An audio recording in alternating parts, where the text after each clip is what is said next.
This is CBC Radio 1. This weekend, a Kelowna scuba diver will embark on an underwater adventure to help clean up Okanagan Lake. It's part of a spring cleanup event happening this weekend in Kelowna and around the Okanagan. AJ Wines is a scuba diver and one of the organizers and is on the line with us this morning. AJ, good morning. Hey, how's it going today? Very well, thanks. I am curious, when you dive along the shores of Okanagan Lake, what do you see? How much garbage is down there? Usually on a regular dive, we come up with about 50 pounds of trash, and that's for 2 people, and it takes about half an hour. Come on. And is that only around the major settlements, like in Kelowna and Peachland, or is it everywhere? Any lake we go to, it could be a remote mountain lake where people just fish, and there's still trash. Really? Yeah. Okay, so that brings us to this weekend's event. What will you be doing? Can you tell us more about it? So this weekend, I have my co-producer, Cole Blaze, coming out to help, and we will be setting up in City Park, downtown Kelowna, because we have dove Okanagan Lake Bridge a few times, and it is disgusting down there from people throwing stuff off the bridge. And we know that downtown Kelowna can sometimes not be the cleanest area, so we're going to have people on the surface, walking the beaches and the parks and everything. And then I believe we'll have about 7 divers down in the water too, collecting trash, and we're going to do a total of 2 dives per diver, so there will be 14 dives, and we're usually down there for half an hour to an hour at a time. So it's conceivable you could bring up like 700-800 pounds of garbage. Yes. Huh. What is down, like when you say people are throwing things off the bridge, what do you find when you're down there? What kind of garbage is there? The garbage aspect, we have found ladders, work boots, bicycles, memory books of like photos of like breakups and stuff. We have found the treasure side of things. We kind of find GoPros, iPhones, Apple Watches, car keys, snakes, bones, bicycles, masks, boats, barbecues. Barbecues?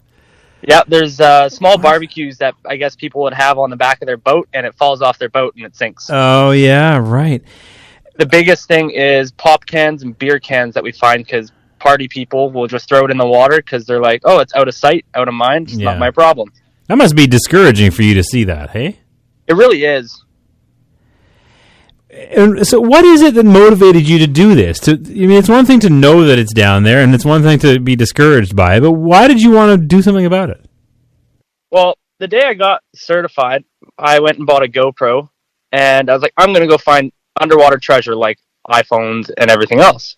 Well, went and put my head underwater and realized the real treasure is all the trash that's down there, because there's so much of it and you'll never really find treasures over the trash.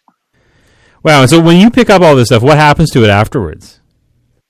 When we pick it up underwater, we put it into mesh bags so that it's easy to carry around, and then we bring it to the surface, dump it all out, all the substances that would be inside of the bottles and cans. We sometimes find full ones, and then we'll dispose of it properly. We'll put it in garbage bags. It usually goes into one of our divers' vehicles, and they'll take it to the garbage dump or a proper disposal area.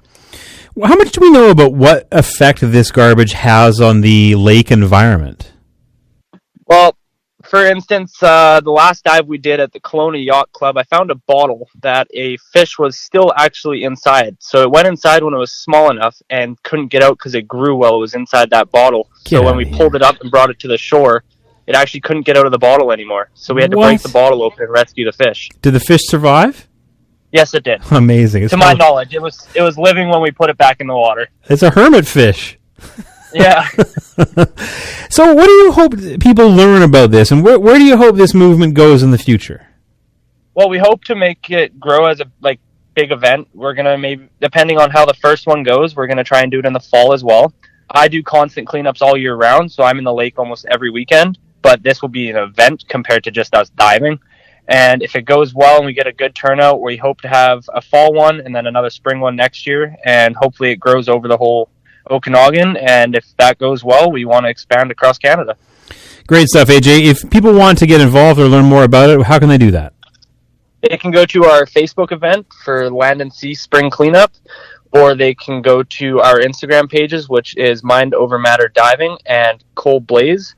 Or you can go to sustainablestoner.com and look up all the details on there.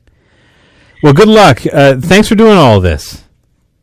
Yeah, thank you for having me. Take care. Bye-bye. Have a good one.